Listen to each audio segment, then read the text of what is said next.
आज के हमारे इस अध्ययन के अंदर हम उस एक महत्वपूर्ण विषय के ऊपर बात करने जा रहे हैं, उस पे चर्चा करने जा रहे हैं, जिस बात को हर एक मसीही विश्वासी के द्वारा आज पूछा जाता है।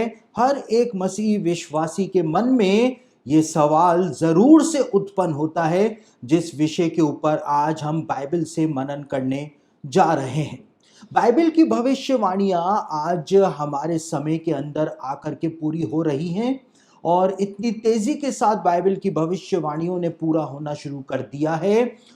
इज़राइल के अंदर बाइबल की भविष्यवाणियां पूरी हो रही हैं, अलग अलग दुनिया के देशों के अंदर बाइबल की भविष्यवाणियां पूरी हो रही हैं, और ये सब भविष्यवाणियों का पूरा होना इस बात का संकेत हमको प्रदान करता है कि हम यीशु मसीह के दूसरे आगमन के बिल्कुल कगार के ऊपर आकर के खड़े हो गए हैं। और जब प्रभु का दूसरा आगमन होने जा रहा है और प्रभु किसी भी समय अब अपनी कलीसिया को लेने आ सकता है, तो यीशु मसीह के दूसरे आगमन के लिए एक विश्वासी खुद को आत्मिक तौर से कैसे तैयार कर सकता है, उसको क्या करना होगा जिसके द्वारा उसकी आत्मिक तैयारी हो सके। क्योंकि हम ये कहते जरूर हैं कि हमको यीशु मसीह के दूसरे आगमन के लिए तैयार रहना है, लेकिन वो तैयारी करे कैसे, हमको क्या करना है, बाइबल में क्या बताया हुआ है, उस विषय के ऊपर आज हम चर्चा करने जा रहे हैं, आज हम मनन करने जा रहे हैं। तो इस संदेश को जब आप पूरा अंत तक देखेंगे, सुनेंगे और समझेंगे, तो ही आप इस बात को जान पाएंगे कि वास्तव में यीशु मसीह के दूसरे आगमन के लिए आप अपने आप को किस प्रकार से तैयार कर सकते हैं। और देखिए, मैं एक महत्वपूर्ण बात आपको बताता हूं कि कलीसिया के ऊपर सताव जो है वो निरंतर बढ़ता चला जा रहा है। आत्मिक जागृति सभाएं जो हैं वो हर जगह के ऊपर आज कैंसिल हो रही हैं, या उनके अंदर विरोध उत्पन्न किया जा रहा है, या आत्मिक जागृति सभाओं को करने की परमिशन जो है वो प्रशासनों के द्वारा नहीं दी जा रही है। कहीं कहीं जगहों के ऊपर कलीसियाएं जो हैं वो बंद हो गई हैं, कलीसियाओं के ऊपर ताले लग गए हैं, क्योंकि सताव इतना बढ़ता चला जा रहा है। ऐसे विकट समय में, ऐसा समय जिसके बारे में यीशु मसीह ने पहले से ही बता दिया था कि अंत के दिनों में इस प्रकार का सताव कलीसिया के ऊपर होगा, और यीशु मसीह ने जो शब्द इस्तेमाल किया था, यीशु मसीह ने कहा था ये सब बातें तो पीड़ाओं का आरंभ ही होंगी। और ये पीड़ाओं का आरंभ, ये शब्द जो यीशु मसीह ने अंत के दिनों के लिए इस्तेमाल किया था, वास्तव में ग्रीक लैंग्वेज में, यूनानी भाषा में और हिब्रू भाषा में भी ये एक मुहावरा हुआ करता था, जिसका मतलब होता था गर्भवती की पीड़ा। और यीशु मसीह ने जब कहा कि ये सब बातें तो पीड़ाओं का आरंभ ही होंगी, तो यीशु मसीह गर्भवती की पीड़ा की तरफ हमारा ध्यान केंद्रित कर रहा था। जिस प्रकार से गर्भवती की जो पीड़ा होती है वो 3 चरणों में होती है। शुरुआती 3 महीनों में गर्भवती स्त्री को थोड़ी कम पीड़ा होती है, फिर अगले 3 महीनों में गर्भवती की पीड़ा जो है वो और बढ़ जाती है, और अंतिम 3 महीने जो उसकी गर्भ अवस्था के होते हैं, उसमें उसकी पीड़ा जो है वो अपने चरम के ऊपर पहुंच जाती है। और वही मुहावरे का उपयोग यीशु मसीह ने अंत के दिनों के बारे में बताने के लिए किया था। यीशु ने इस बात को कहा था कि सताव जो है, या भूकंप आना जो है, महामारियों का फैलना जो है, या सुसमाचार का प्रचार करना जो है, या झूठे मसीहों का या झूठे भविष्यवक्ताओं का आना जो है, वो तो इतिहास के अंदर भी होता रहेगा। लेकिन जिस प्रकार से गर्भवती स्त्री की पीड़ा अंतिम चरण में आकर के चरम के ऊपर पहुंच जाती है, सारी पीड़ाएं उसको एक साथ होनी शुरू हो जाती हैं, उसी प्रकार से सारी की सारी भविष्यवाणियां जो हैं वो एक साथ पूरी अंत के दिनों में होनी शुरू हो जाएंगी। और पहली बार कलीसिया इतिहास में हम उस मुहाने पर आकर के खड़े हो गए हैं, उस जगह के ऊपर आज हम आकर के खड़े हो गए हैं, जब एक साथ सारी बातें कलीसिया की आंखों के सामने दुनिया के अंदर और कलीसिया के अंदर पूरी हो रही है। तो यीशु मसीह ने सताव के बारे में जो भविष्यवाणी करी थी कि सताव अपने चरम के ऊपर पहुंच जाएगा, आज हम उस सताव के मुहाने के ऊपर खड़े हुए हैं। वो शुरू हो चुका है और ये अपने चरम के ऊपर जाएगा। तो जब सताव के अंदर हम लोग प्रवेश कर चुके हैं, और जितने मसीही लोग सताव से बचना चाहते हैं, वो कितने भी प्रार्थनाएं कर लें, कुछ भी प्रयास वो कर लें, कितना भी समझौता संसार के साथ वो कर लें, लेकिन जब यीशु मसीह ने कहा कि कलीसिया को, विश्वासियों को उस दुख रूपी अग्नि में से होकर के जाना पड़ेगा, तो हर विश्वासी को उस दुख रूपी अग्नि से होकर जाना ही पड़ेगा, चाहे अलग अलग माध्यमों से जाना पड़े। तो सताव का ये समय, जिस समय कलीसियाओं के अंदर ताले लग रहे हैं विरोध के कारण, आत्मिक जागृति सभाएं नहीं हो पा रही हैं, और ये और बढ़ता चला जाएगा, तो इस समय हम किस तरह से अपने आत्मिक जीवन को दृढ़ रख सकते हैं, किस तरह से अपने आत्मिक जीवन को मजबूत करके हम यीशु मसीह के दूसरे आगमन की तैयारी कर सकते हैं, क्योंकि बाइबल की भविष्यवाणियां पूरी हो रही हैं।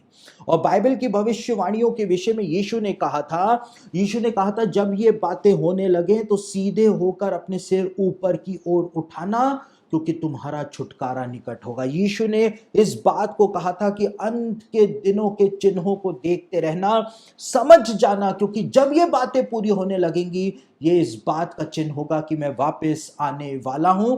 और आज वही अर्जेंसी जो प्रथम शताब्दी की कलीसिया के सामने थी, वही अर्जेंसी जो है वो आज अंतिम दिनों की कलीसिया के सामने भी आ गई है, जब कलीसिया का बादलों पर उठाया जाना और यीशु का दूसरा आगमन का समय जो है वो निकट आ गया है। तो हम अपनी आत्मिक तैयारी कैसे कर सकते हैं इन अंत के दिनों में? कैसे, जब हम कलीसियाओं में नहीं जा पा रहे हैं, कई सारे जगहों के ऊपर आत्मिक जागृति सभाएं नहीं हो पा रही हैं, कई सारी जगहों के ऊपर कलीसिया के अंदर इस प्रकार के विवाद चल रहे हैं कि लोग कलीसिया में जाना पसंद नहीं कर रहे हैं, तो किस प्रकार से हम अपनी आत्मिक तैयारी कर सकते हैं? बाइबल क्या बताती है, वो बातें मैं आपके सामने रखने जा रहा हूं। तो पहली बात जो बाइबल बताती है कि अंत के दिनों की तैयारी, सताव के समय में यीशु मसीह के दूसरे आगमन की तैयारी हम कैसे कर सकते हैं, वो इब्रानियों की पत्री उसका 10 अध्याय उसके 25वें वचन के अंदर बताया हुआ है इब्रानियों के लेखक ने, कि अंत के दिनों की तैयारी किस प्रकार से की जानी चाहिए। स्पिरिचुअल फेलोशिप के द्वारा अंत के दिनों की तैयारी के बारे में वहां पर बताया गया है। आत्मिक संगति जो है उसको बढ़ाते हमको चले जाना है। वहां पर क्या लिखा है, हम उस वचन को एक बार पढ़ लेते हैं। यहां पर लिखा है, और एक दूसरे के साथ इकट्ठा होना ना छोड़ें, जैसे कि कितनों की रीति है, पर एक दूसरे को समझाते रहें, और ज्यों-ज्यों उस दिन को निकट आते देखो, त्यों-त्यों और भी अधिक यह किया करो।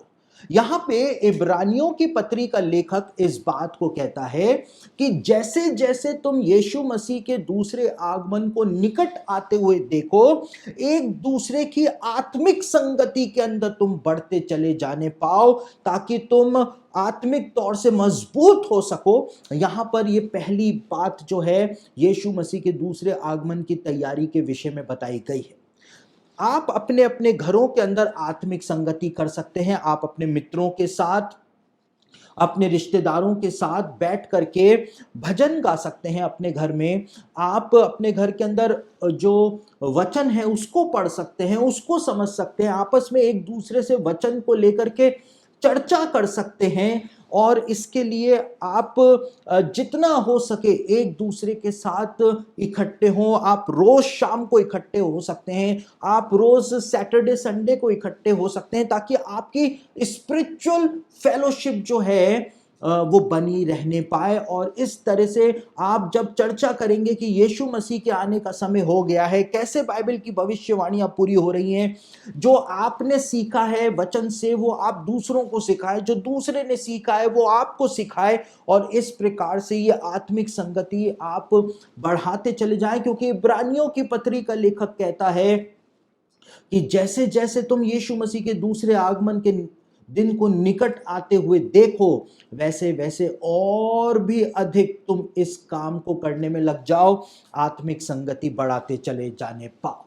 जरूरी नहीं है कि अगर आपकी कलीसियाओं के अंदर ताले लग गए हैं तो आप आत्मिक संगति नहीं कर सकते हैं। आप अपने घर के अंदर आत्मिक संगति कर सकते हैं, प्रार्थना कर सकते हैं, प्रभु से प्रार्थना कर सकते हैं कि प्रभु हर एक चीज को अपने नियंत्रण के अंदर रखे। आप दूसरों से प्रार्थना निवेदन ले सकते हो, उनके लिए प्रार्थना कर सकते हैं।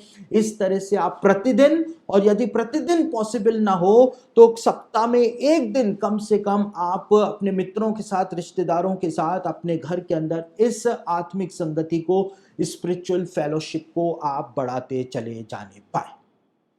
दूसरी बात कि किस तरह से हम अपनी आत्मिक तैयारी कर सकते हैं, वो है आप अपनी फैमिली प्रेयर जो है, आपकी पारिवारिक प्रार्थना जो है, आपके परिवार के अंदर जितने भी सदस्य हैं, आप अपने फैमिली प्रेयर को बनाने का जरूर से प्रयास करें। हो सकता है कि आपके परिवार के अंदर सिर्फ आप अकेले विश्वासी हो, बाकी सारे के सारे अविश्वासी हो, वो एक अलग बात है। लेकिन मैं उन लोगों से बात कर रहा हूं जिनका पूरा परिवार जो है वो विश्वास के अंदर है, प्रभु के पास है। आप लोग अपनी पारिवारिक प्रार्थना, फैमिली प्रेयर जो है, उसको अब समय आ गया है कि उसको बनाने का और उसको मजबूत करने का प्रयास करें। रोज रात को आप लोग अपनी फैमिली प्रेयर जो है, सारे परिवार के सदस्य इकट्ठे होकर के प्रार्थना करें, गीतों को गाएं, वचन को पढ़ें। इस तरह से आपकी स्पिरिचुअल फेलोशिप, जो फैमिली की स्पिरिचुअल फेलोशिप है, वो मजबूत होती चली जाएगी। आपका आत्मिक जीवन जो है वो मजबूत होता चला जाएगा। एक वचन हम पढ़ते हैं, निर्गमन की पुस्तक, उसका 12 अध्याय, उसके 22वें पद को आपके सामने पढ़ूंगा।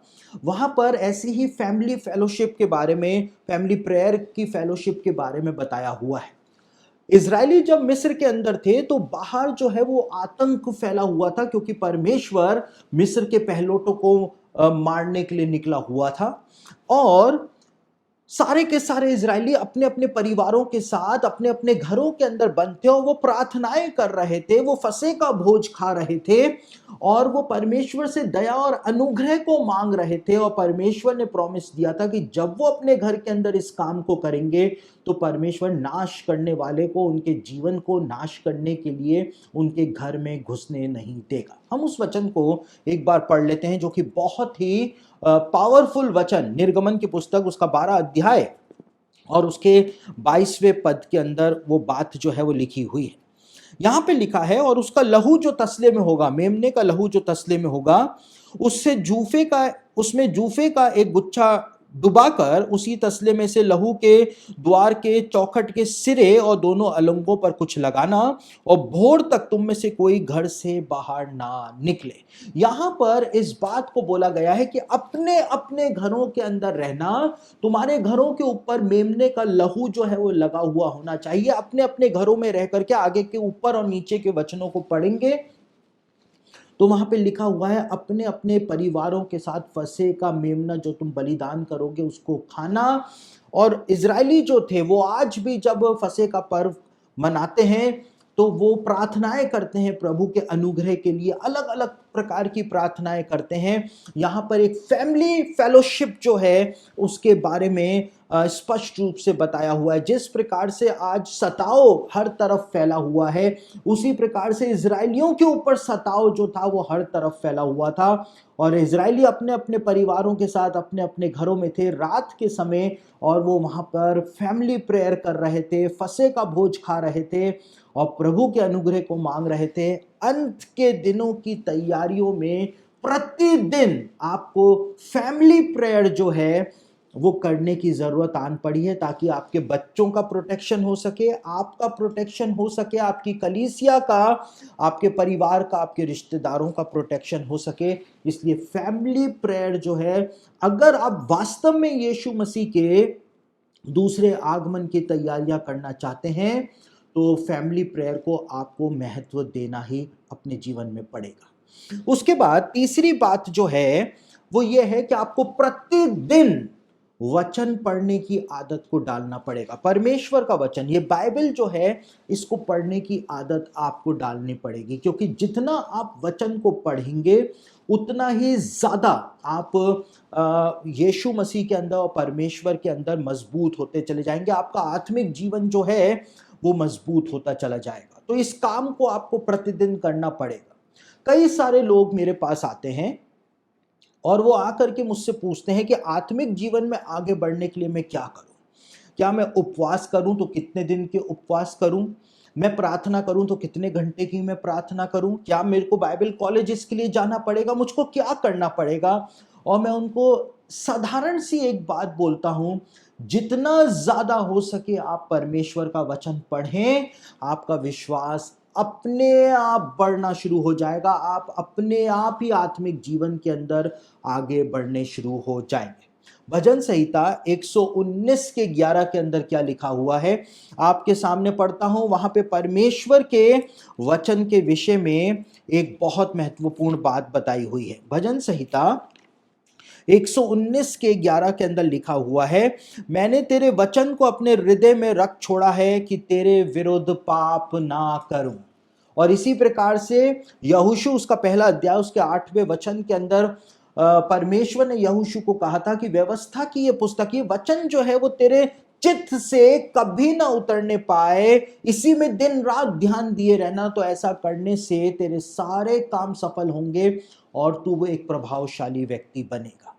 यदि आपको अपने जीवन के अंदर वास्तव में मजबूत होना है, चाहे वो फाइनेंशियली हो, चाहे आपको अपने ब्लेसिंग्स को पाना है, या आपको हर एक चीज के अंदर सक्सेस को पाना है, और खास तौर से अपने आत्मिक जीवन को आपको मजबूत बनाना है, तो आप परमेश्वर के वचन को पढ़ना शुरू करिए। आप उत्पत्ति से पढ़िए, आप नए नियम को पढ़िए, तब जाकर के आपका आत्मिक जीवन जो है वो मजबूत होने पाएगा। तो पहली बात है, आपको आत्मिक संगति की अंत के दिनों में जरूरत है, जैसा कि इब्रानियों की पत्री 10 अध्याय 25वें वचन में बताया हुआ है।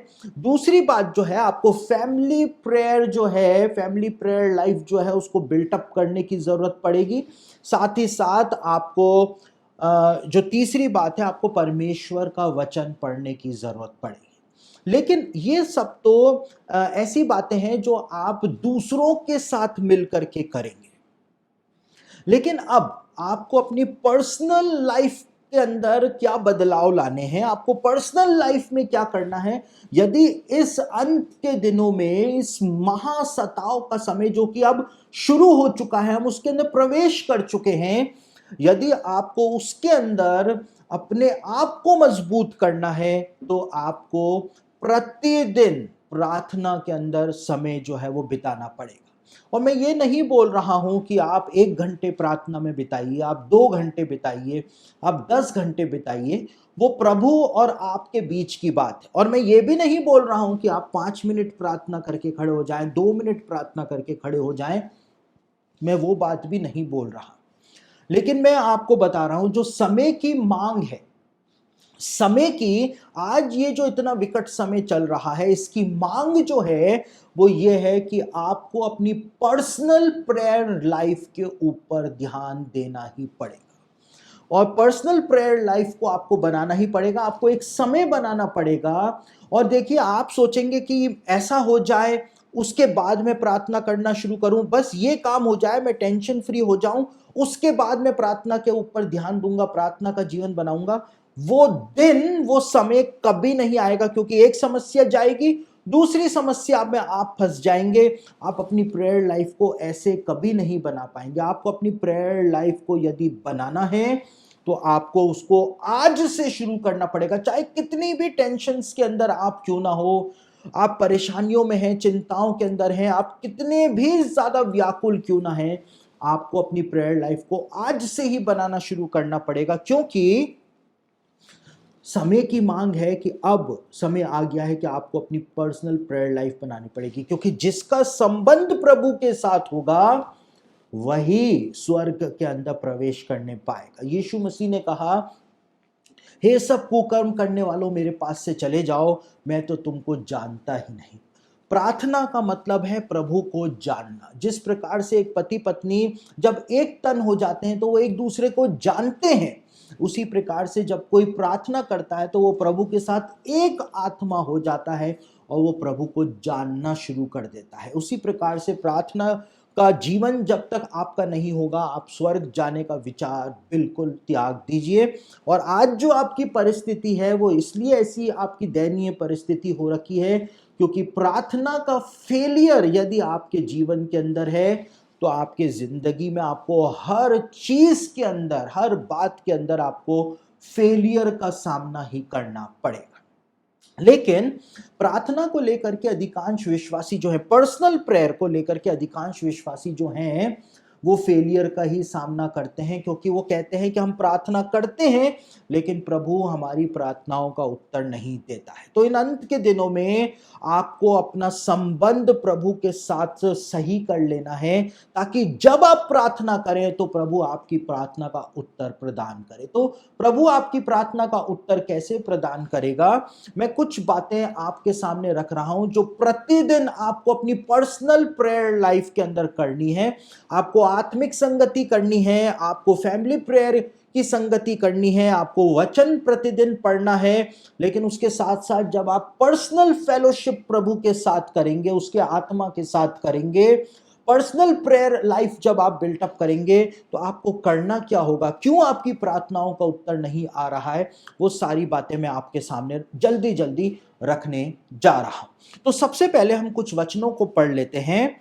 मत्ती रचित सुसमाचार उसका 6 अध्याय 9 से लेकर 13 वचन आपके सामने पढ़ रहा हूं, जहां पर यीशु मसीह के चेलों के सामने भी यही समस्या आई थी।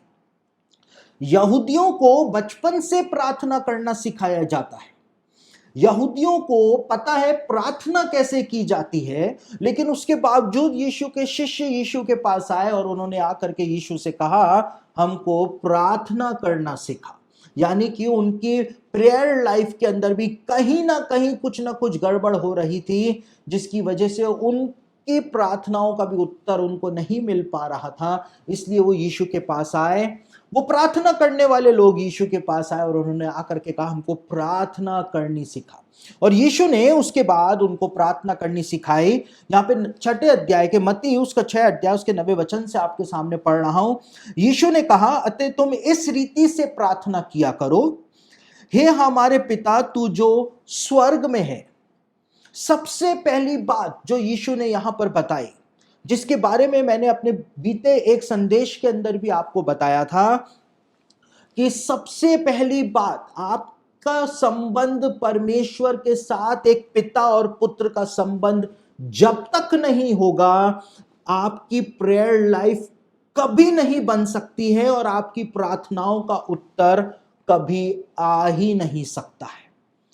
जो परमेश्वर की संतान है, चाहे वो स्त्री हो पुरुष हो, जो परमेश्वर की संतान है, परमेश्वर सिर्फ अपनी संतानों से बात करता है, परमेश्वर सिर्फ अपनी संतानों का जो प्रार्थना का उत्तर जो है वो देता है। और यीशु मसीह भी लिखा हुआ है यूहन्ना रचित सुसमाचार के अंदर, यीशु मसीह भी सिर्फ उन लोगों के लिए प्रार्थना करता है जो यीशु मसीह के ऊपर विश्वास करते हैं, जो परमेश्वर की संतान बने हैं। सिर्फ यीशु मसीह उनके लिए प्रार्थना और निवेदन करता है। वहां पे साफ तौर से यीशु मसीह ने कहा मैं संसार के लिए प्रार्थना नहीं करता हूं, लेकिन सिर्फ उनके लिए प्रार्थना करता हूं जिनको तूने मुझे दिया है। तो जो यीशु मसीह के हैं, सिर्फ यीशु मसीह उनके लिए निवेदन करता है। यीशु मसीह संसार के लिए निवेदन नहीं करता है। वहां पे साफ तौर से खुद यीशु मसीह ने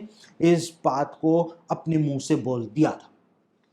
आपका संबंध जब परमेश्वर के साथ एक पिता और पुत्र का संबंध होगा, पिता और पुत्री का संबंध होगा, जब आपके अंदर वो हियाव होगा कि आप परमेश्वर को अपना पिता बोल सकें, तब ही जाकर के परमेश्वर आपकी प्रार्थनाओं का उत्तर देगा और तभी जाकर के आपका मन होगा प्रार्थना करने का। क्योंकि जब तक आपका परमेश्वर के साथ वो संबंध नहीं है, आप कभी भी अपनी प्रेयर लाइफ को नहीं बना सकते हैं, कभी भी नहीं बना सकते। और ये संबंध कैसे बनता है, जब एक व्यक्ति, चाहे स्त्री हो चाहे पुरुष हो, जब एक व्यक्ति यीशु मसीह के सुसमाचार के ऊपर विश्वास करके यीशु मसीह को अपना व्यक्तिगत उद्धारकर्ता मान करके ग्रहण कर लेता है, तो उसके बाद उसको अधिकार मिलता है कि वो परमेश्वर को अपना पिता बोल सकता है। देखिए, आपका कोई मित्र है, आपके मित्र के जो पिताजी हैं, आप चाहें तो उनको पिताजी बोल सकते हैं, वो बुरा नहीं मानेंगे। लेकिन उसके बावजूद आपके मित्र के पिताजी के मन में आपके प्रति वो भाव नहीं आएगा कि आप उनके पुत्र हैं, और ना ही उनकी प्रॉपर्टी के अंदर आपका कोई हक बनेगा, क्योंकि वो तो आपके मित्र के पिताजी हैं। आप उनसे प्रेम करते हैं, उनके घर जाते हैं, आप उनके बेटे के दोस्त हैं, इसलिए आप उनको अंकल ना बोल करके आप उनको पापा बोल देते हैं, आपके दोस्त के पापा को।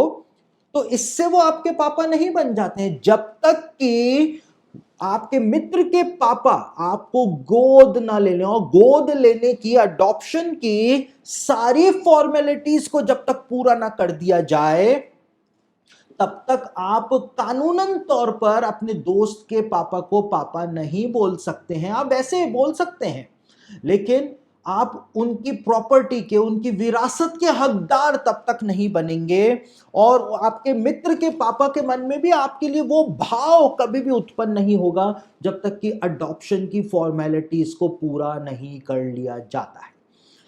और बाइबल के अंदर भी इसी बात को बताया हुआ है। मैंने पहले भी इस बात को टच किया था अपने एक संदेश के अंदर। गलातियों की पत्री उसका 4 अध्याय 5 और 6 वचन को पढ़ें तो वहां पर पौलुस ने इस बात को लिखा है कि हम अन्य जाति लोग जो हैं वो परमेश्वर के लेपालक पुत्र और पुत्रियां हैं। लेपालक यानी अडॉप्टेड पुत्र और पुत्रियां हैं, बेटे और बेटियां हम परमेश्वर की हैं। परमेश्वर ने यीशु मसीह के बलिदान के द्वारा, यीशु मसीह के सुसमाचार के द्वारा और बपतिस्मा की विधि के द्वारा परमेश्वर ने अडॉप्शन की फॉर्मेलिटीज को रखा है। यीशु ने कहा हमें सारी धार्मिकता को इसी रीति से पूरा करना अवश्य है। जब एक व्यक्ति यीशु को ग्रहण करता है, उसके सुसमाचार पर विश्वास करता है और बपतिस्मा लेता है, जब वो पिता, पुत्र और पवित्र आत्मा के नाम से बपतिस्मा लेता है, तब जाकर के अडॉप्शन की फॉर्मेलिटीज पूरी होती हैं। पवित्र आत्मा जो है परमेश्वर प्रदान करता है, और उसके बाद उस स्त्री को, उस पुरुष को परमेश्वर अपनी संतान बना लेता है, अपना बना लेता है, और तब पिता पुत्र का, पिता पुत्री का संबंध स्थापित होता है। और उसके बाद जब आप प्रार्थना करेंगे, उसके बाद जब आप प्रार्थना करने बैठेंगे, तो आपका मन होगा अंदर से कि आप अपने पिता से बात करें, अपने पिता के सामने अपने दर्द को रखें, और पिता जो होगा वो आपकी प्रार्थना के प्रार्थना को सुनकर उसके ऊपर ध्यान देगा, और तब आपकी प्रार्थनाओं का उत्तर जो है वो स्वर्ग से आपको मिलेगा। यहां पर पहली बात जो शिष्यों को यीशु ने बताई, यीशु ने कहा तुम इस रीति से प्रार्थना किया करो, हे हमारे पिता। जब तक आपका संबंध परमेश्वर के साथ पिता और पुत्र का नहीं है कि आप उसको अब्बा कह करके बुला सकें, तब तक आप अपनी प्रेयर लाइफ को नहीं बना सकते। आप कितना भी कोशिश कर लें। आज कितने विश्वासी लोग हैं जो इस बात को आज कहते हैं, इस बात को आज बोल रहे हैं कि वो विश्वास करते हैं, वो प्रभु भोज भी ले रहे हैं, लेकिन उन्होंने बपतिस्मा नहीं लिया है। जैसे नदाब और अबीहू ने परमेश्वर को ऊपरी आग दिखा दी थी, जिसकी आज्ञा परमेश्वर ने नहीं दी थी, परमेश्वर ने उनको भस्म कर दिया था। वही काम जो है वो आज के कई सारे लोग परमेश्वर के साथ कर रहे हैं।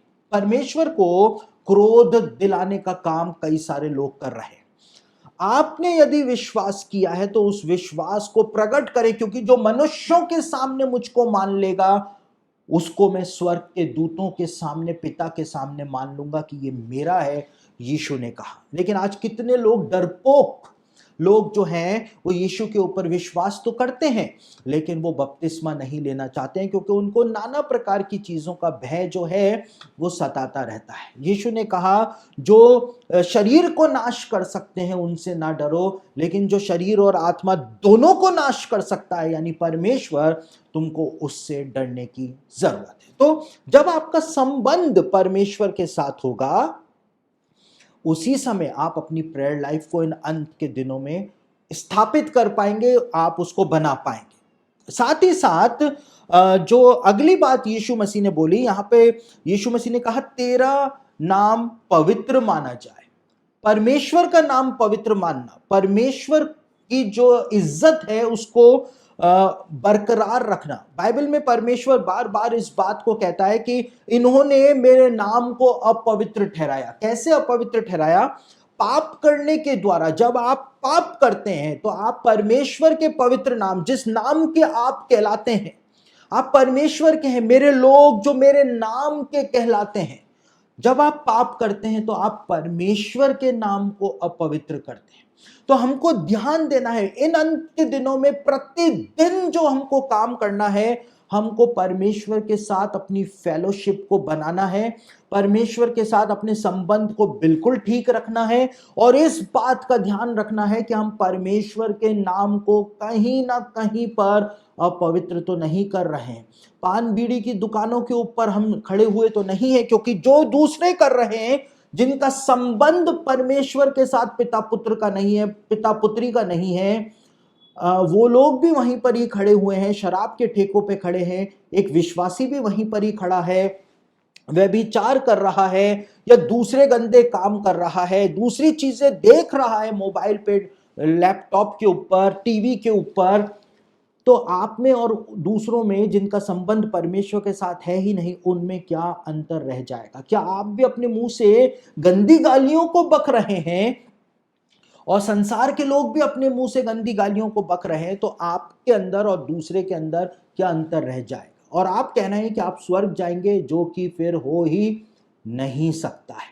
तो परमेश्वर का नाम अपवित्र ना हो जाए हमारे जीवन के कामों के द्वारा, पापों के द्वारा, इस बात का भी ध्यान आत्मिक तैयारी में हमको प्रतिदिन रखना बहुत ही ज्यादा जरूरी है। उसके बाद यहां पे लिखा है, हे हमारे पिता तू जो स्वर्ग में है। हमको इस बात का ध्यान रखना है कि परमेश्वर स्वर्ग में है, परमेश्वर की इज्जत हमको करनी है। परमेश्वर स्वर्ग में, सबोपदेशक 5 अध्याय उसके दूसरे वचन के अंदर लिखा हुआ है कि जब तू प्रार्थना करे या परमेश्वर के भवन में जाए तो इस बात को याद रखना कि परमेश्वर स्वर्ग में है और तू पृथ्वी पर है। परमेश्वर को आदर देना। परमेश्वर कहता है, यदि मैं पिता हूं तो मेरा आदर कहां है? तुम कहते हो कि मैं तुम्हारा पिता हूं, लेकिन मुझको वो आदर तुम नहीं देते हो जो आदर मैं डिजर्व करता हूं। जो आदर परमेश्वर डिजर्व करता है, वो आदर हमको परमेश्वर को देना है, तब जाकर के हम अपनी असली आत्मिक तैयारी कर पाएंगे। परमेश्वर को आदर देना, हर चीज में आदर देना। परमेश्वर का वचन आपके घर में कहां पर रखा हुआ है? क्या वो ताक में धूल खा रहा है, या किताबों, परमेश्वर के वचन के ऊपर किताबें जमी हुई हैं, या परमेश्वर का वचन जो है इधर उधर पड़ा हुआ है, आपको पता ही नहीं है, ढूंढ के निकाल रहे हैं? ये परमेश्वर का अनादर करना है, उसके वचन का अनादर करना है। क्योंकि लिखा है, मैंने तो अपने बड़े नाम से बढ़कर अपने वचन को महत्व दिया है। परमेश्वर का वो आदर जो वो डिजर्व करता है, वो आदर जब आप उसको देंगे, जब पिता पुत्री की संगति आपकी परमेश्वर के साथ होगी, आप उसके नाम को अपवित्र नहीं ठहराएंगे, तो ये आपकी पर्सनल तैयारी का समय होगा, जब आप प्रतिदिन अपने आप को आत्मिक तौर से तैयार कर सकेंगे। परमेश्वर आपकी तैयारी को देखेगा कि ये वास्तव में मुझसे प्रेम करता है, मुझसे प्रेम करती है, इसीलिए ये तैयारी में लगी हुई है, लगा हुआ है, ताकि ये अनंत काल से अनंत काल तक मेरे साथ रह सके। परमेश्वर प्रसन्न होकर के आपकी हर चीज में, हर बात में मदद करना शुरू कर देगा। बिना परमेश्वर की मदद के आप अपने आत्मिक जीवन को कभी भी नहीं बना पाएंगे। उसके बाद यहां पर यीशु मसीह ने एक और बात बोली 10वें वचन में। यीशु मसीह ने कहा, तेरा राज्य आए। यीशु मसीह ने कहा तेरा राज्य आए, यानी पहले परमेश्वर की इच्छा को महत्व देना, पहले परमेश्वर की इच्छा को महत्व देना। जैसे यीशु मसीह ने कहा, मेरी नहीं लेकिन प्रभु तेरी इच्छा पूरी होने पाए। तेरा राज्य है, परमेश्वर का राज्य जो स्वर्ग में है, वैसा ही राज्य मेरे जीवन के अंदर आ जाए। यीशु मसीह से किसी ने कहा कि परमेश्वर का राज्य कहां पर होगा? तो यीशु मसीह ने कहा, परमेश्वर का राज्य जो है वो तुम्हारे बीच में है, यानी कि परमेश्वर का राज्य हमारे अंदर है। परमेश्वर का राज्य जब हमारे अंदर आ जाएगा तो हम उसकी इच्छा को प्रायोरिटी देनी शुरू कर देंगे। जैसे यीशु मसीह ने परमेश्वर की इच्छा को प्रायोरिटी दी। यीशु मसीह ने कहा, पिता हो सके तो ये प्याला मेरे सामने से टल जाए, ये दुख मेरे सामने से टल जाए। लेकिन उसके बाद यीशु ने कहा, लेकिन उसके बावजूद मेरी नहीं, तेरी इच्छा पूरी होने, मेरे जीवन से पूरी होने पाए। कई बार हम हट करते हैं, परमेश्वर की इच्छा कुछ और होती है, लेकिन हम हट करके परमेश्वर से कहते हैं, तेरी नहीं, मेरी इच्छा पूरी होने पाए। लेकिन हमको ऐसा स्वभाव नहीं अपनाना है। प्रतिदिन आत्मिक तैयारी में परमेश्वर की इच्छा को हमको प्रायोरिटी देनी है। और यहां पर लिखा है, तेरी इच्छा जैसे स्वर्ग में पूरी होती है, पृथ्वी पर भी हो। और मैं हैरान हो गया इस बात को, जब मैंने ग्रीक न्यू टेस्टमेंट में इस वचन को पढ़ा, तो वहां पे पृथ्वी के लिए सॉइल यानी मिट्टी शब्द का इस्तेमाल किया गया है।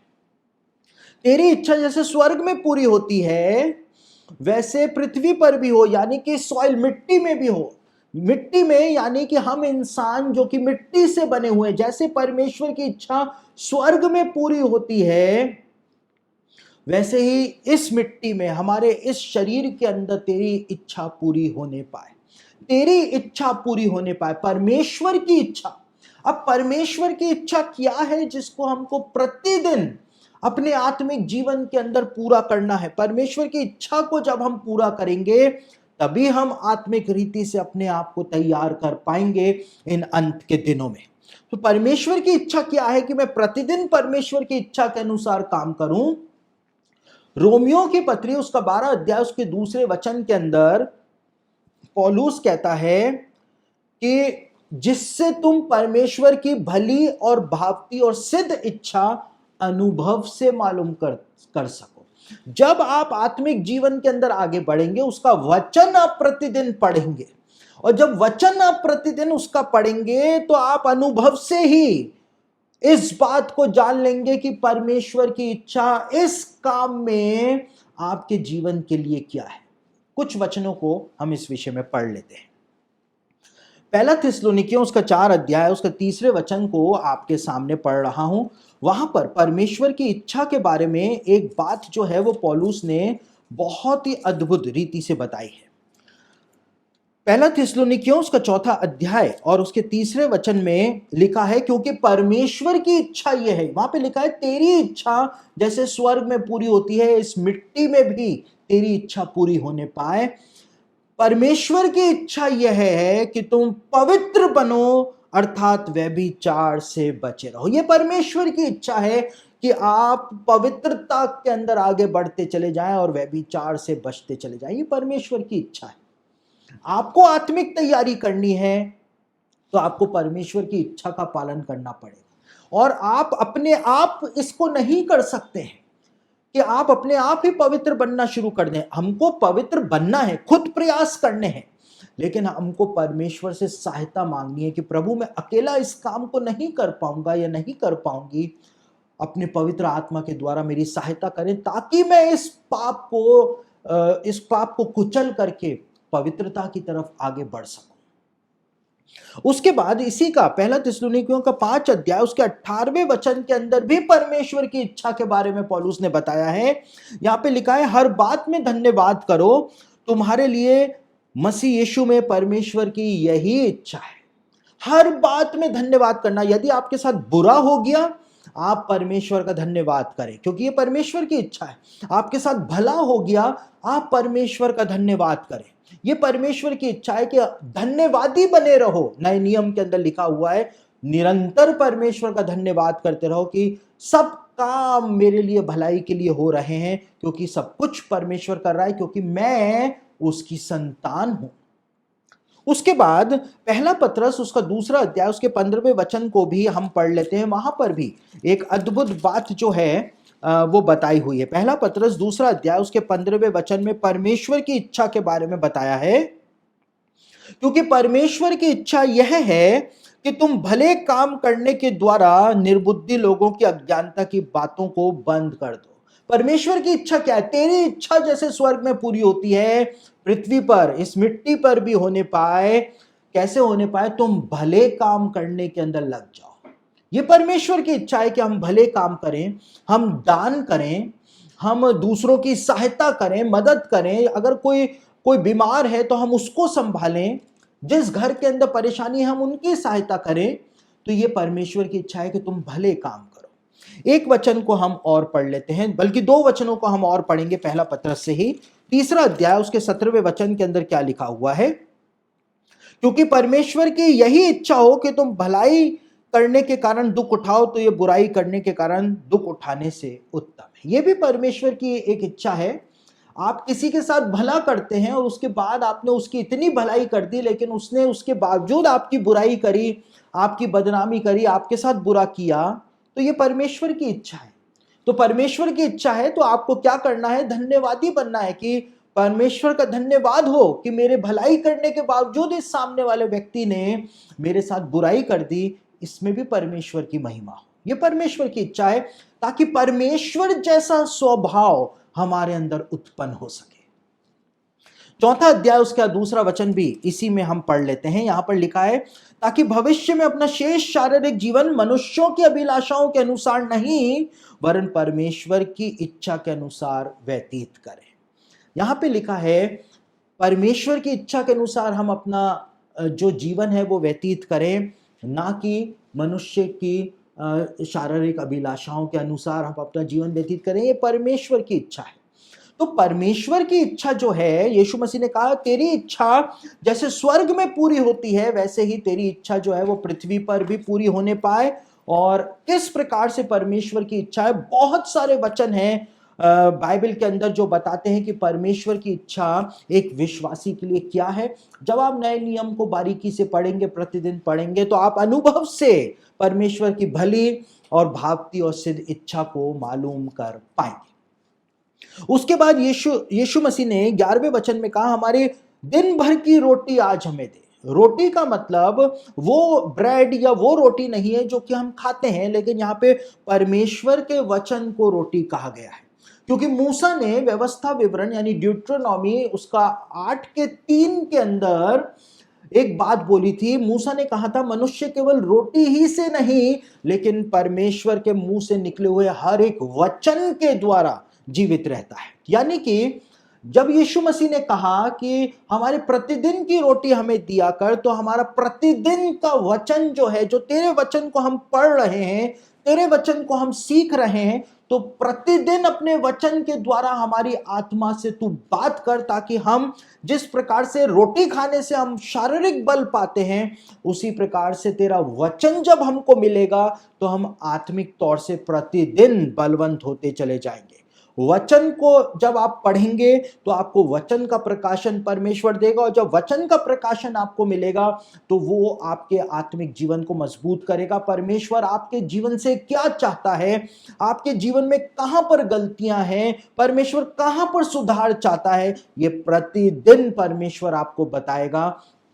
तब जाके आप प्रतिदिन अपने आत्मिक जीवन को तैयार कर पाएंगे।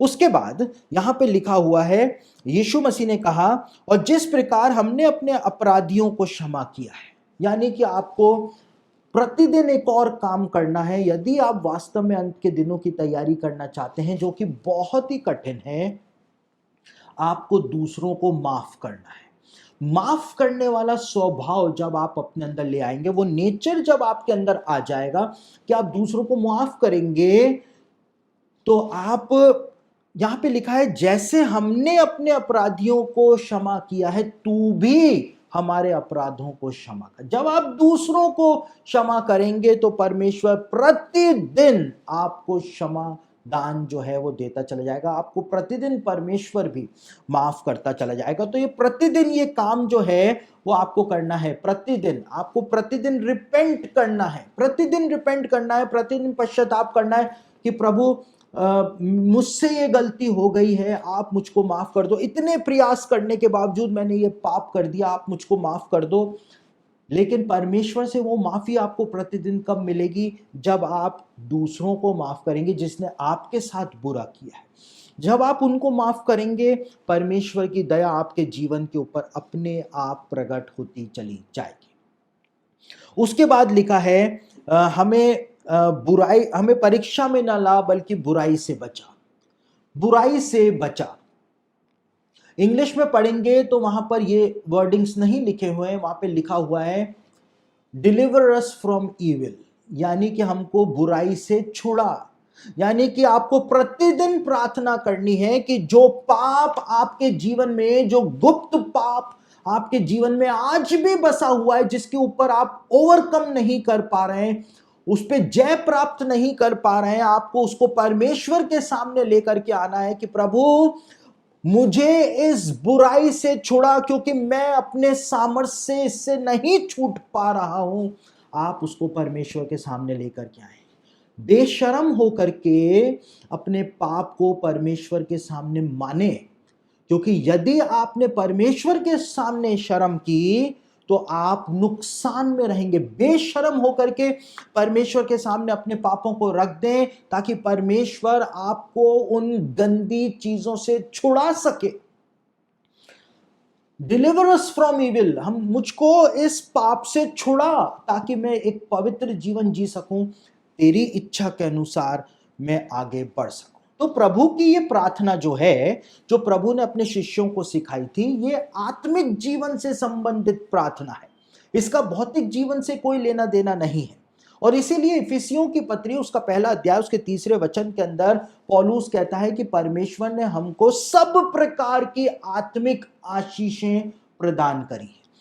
आज मसीही लोग इन अंत के दिनों में सांसारिक आशीषें जो हैं, भौतिक आशीषें जो हैं, या फिजिकल ब्लेसिंग्स जो हैं, उनके पीछे लगे हुए हैं। पौलुस कहता है परमेश्वर ने हमको फिजिकल ब्लेसिंग्स नहीं, लेकिन सब प्रकार की आत्मिक आशीषें जो हैं वो प्रदान करी। परमेश्वर आपकी फिजिकल नीड्स की चिंता रखता है, तो आप चिंता ना करें। लेकिन परमेश्वर ने क्या चीज देने का प्रॉमिस किया है? उसने सब प्रकार की आत्मिक आशीषें देने का प्रॉमिस किया है, क्योंकि ये आत्मिक आशीषें ही हैं जो आपको स्वर्ग का वारिस बनाएंगी। आप कितनी महंगी कार ले लें, कितने महंगे डबल बेड के ऊपर आप सो लें, कितने महंगा घर आप बना लें, कितना ही बैंक बैलेंस आप जमा कर लें, ये कुछ भी, ये चीजें आपको स्वर्ग के अंदर प्रवेश नहीं करा सकेंगी। आत्मिक आशीषें अगर आपके पास होंगी तो ही आप स्वर्ग जा रहे हैं। और इसीलिए सुलेमान के उदाहरण को भी हम देख सकते हैं कि सुलेमान ने परमेश्वर से सांसारिक आशीषें नहीं मांगी थी, लेकिन उसने परमेश्वर से बुद्धि की आशीष मांगी थी, यानी बुद्धि का, पवित्र आत्मा का बुद्धि का वरदान उसने मांगा था। और जब उसने आत्मिक आशीषें परमेश्वर से मांगी तो परमेश्वर ने सारी सांसारिक आशीषें भी उसको प्रदान कर दी थी। तो ये परमेश्वर का नेचर है, परमेश्वर आपकी प्रायोरिटी को देखता है। यीशु ने कहा तुम पहले परमेश्वर के राज्य और धर्म की खोज करो, तो ये सारी सांसारिक चीजें जो तुम चाहते हो ये अपने आप ही परमेश्वर तुमको प्रदान कर देगा। कुलुसियों की पत्री उसका 3 अध्याय उसके 2 वचन के अंदर पौलुस कहता है कि पृथ्वी पर की नहीं, लेकिन स्वर्ग पर की वस्तुओं के ऊपर मन लगाओ। यदि आपको वास्तव में यीशु मसीह के लिए अंत के दिनों के लिए तैयारी करनी है, यीशु के दूसरे आगमन की तैयारी करनी है, तो आपको आत्मिक संगति, स्पिरिचुअल फेलोशिप, जिसके बारे में इब्रानियों 10:25 के अंदर हमने पढ़ा, आपको वो बढ़ाते चली जाना है। प्रेयर, आपकी फैमिली प्रेयर लाइफ को आपको बनाना है। आपको प्रतिदिन वचन पढ़ने की आदत को डालना पड़ेगा। वचन पढ़ते के साथ ही तो मुझको नींद आने लग जाती है, तो ऐसे समय पर आप वचन को छुए ही ना जिस समय आपको नींद आएगी।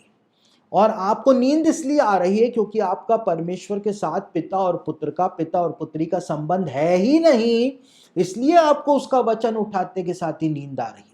यदि आपका संबंध परमेश्वर के साथ होगा, आप उसकी संतान वास्तव में हैं, आपको नींद कभी भी नहीं आ सकती है। और आप अपनी पर्सनल प्रेयर लाइफ को निरंतर बनाते चले जाएं, परमेश्वर के सामने रिपेंट करें, प्रतिदिन रिपेंट करें। ये ना सोचें कि आज जो पाप किया उसके लिए मैं कल रिपेंट कर लूंगा, क्योंकि यदि आज रात को यीशु मसीह आ जाए और आपके पास एक अनरिपेंटेड सिन रहेगा तो आप छोड़ दिए जाएंगे। प्रतिदिन दूसरों को क्षमा करने की आदत डालें ताकि आपके जीवन के ऊपर अनुग्रह हो सके। और जिस पाप को आप छोड़ नहीं पा रहे हैं उसको रोज परमेश्वर के सामने लेकर के आए। डिलीवर अस फ्रॉम इविल, मुझको इस बुराई से छोड़ा प्रभु। आप निरंतर परमेश्वर से प्रार्थना करें, तब जाकर के आपकी एक वास्तविक तैयारी जो है यीशु मसीह के दूसरे आगमन के लिए वो होने पाएगी जब आप अपनी पर्सनल स्पिरिचुअल लाइफ को तैयार करेंगे। प्रतिदिन प्रतिदिन अपने परिवार की स्पिरिचुअल लाइफ को आप तैयार करेंगे, प्रतिदिन वचन पढ़ेंगे, तो आप निरंतर आगे बढ़ते चले जाएंगे। और संसार का ये कलेश जो आज हो रहा है, चाहे आत्मिक जागृति सभाएं ना हो, चाहे चर्चों के अंदर ताले लग जाएं, चाहे कुछ भी हो जाए, लेकिन ये फेलोशिप जो आपकी इंटरनल फेलोशिप जो है वो निरंतर बढ़ती चली जानी चाहिए। और निरंतर आप ध्यान रखें कि किस प्रकार से बाइबल की भविष्यवाणियां आज पूरी हो रही हैं। बाइबल की भविष्यवाणियों के ऊपर ध्यान रखें, अखबार पढ़ें ताकि आपको पता रहे कि दुनिया के अंदर क्या हो रहा है। कई सारे विश्वासी अखबार नहीं पढ़ते हैं तो उनको पता भी नहीं है कि दुनिया में क्या हो रहा है। अखबार पढ़ें, इंटरनेशनल न्यूज जो दुनिया की खबरें हैं उनको जरूर से पढ़ें ताकि आपको पता रहे कि दुनिया में क्या हो रहा है।